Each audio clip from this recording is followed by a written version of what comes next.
Hello, ഇന്ന് നമ്മൾ ഉണ്ടാക്കാൻ പോകുന്ന ഈ ക്യൂട്ടായിട്ടുള്ള പിങ്ക് ബോ കീ ചെയിനാണ്. സോ ഇതിന് വേണ്ടിയിട്ട് ഞാനൊരു 3 സെൻറ്റിമീറ്റർ തിക്നെസ്സിലുള്ള റിബണാണ് എടുത്തിട്ടുള്ളത്. കുറച്ച് വലുതാകുമ്പോൾ നല്ല ബ്യൂട്ടിഫുൾ ആയിരിക്കും. സോ അത് ഞാനൊരു 30 സെൻറ്റിമീറ്റർ മെഷർ ചെയ്തിട്ട് കട്ട് ചെയ്യുന്നുണ്ട്. ആൻഡ് ഞാനിവിടെ എടുത്തിട്ടുള്ള ഹുക്ക് എൻ്റെ പഴയ ഐഡൻറ്റിറ്റി കാർഡിൻ്റെ ഹുക്കാണ്. അധികം ഐഡൻറ്റിറ്റി കാർഡിലും ഇങ്ങനത്തെ ഹുക്ക് ഉണ്ടാവും. അല്ലാണ്ട് പഴയ നമ്മൾ ഒഴിവാക്കിയ കാറിൻ്റെയും ബൈക്കിൻ്റെയൊക്കെ കീ ചെയിനിലും ഇങ്ങനത്തെ ഹുക്കൊക്കെ കാണാം. സോ അത് അല്ലെങ്കിൽ നിങ്ങൾക്ക് അവൈലബിൾ ആയിട്ടുള്ള കീ ചെയിൻ ഹുക്സ് എടുക്കുക. ഇതിലേക്ക് റിബണ് ഹാഫായിട്ട് മടക്കിയിട്ട് മെഷർ ചെയ്തിട്ട് ടൈ ചെയ്യുക. വീഡിയോയിൽ കാണുന്ന പോലെ അത് പ്രോപ്പറായിട്ട് കെട്ടിക്കൊടുക്കുക. എന്നിട്ട് ഞാനിവിടെ രണ്ട് സൈഡും ഈക്വൽ മെഷറായിട്ട് അത് അഡ്ജസ്റ്റ് ചെയ്യുന്നുണ്ട്. നിങ്ങൾക്ക് വീഡിയോയിൽ കണ്ടാൽ മനസ്സിലാവും.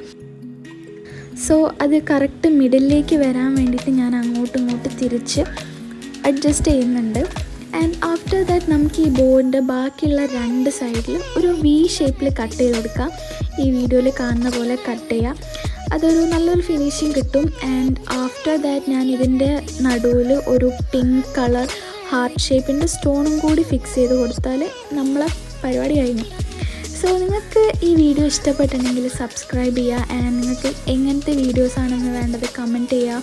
എന്തെങ്കിലും സജഷൻസ് ഉണ്ടെങ്കിൽ അതും കമൻറ്റ് ചെയ്യുക. So thank you for watching this video. Bye.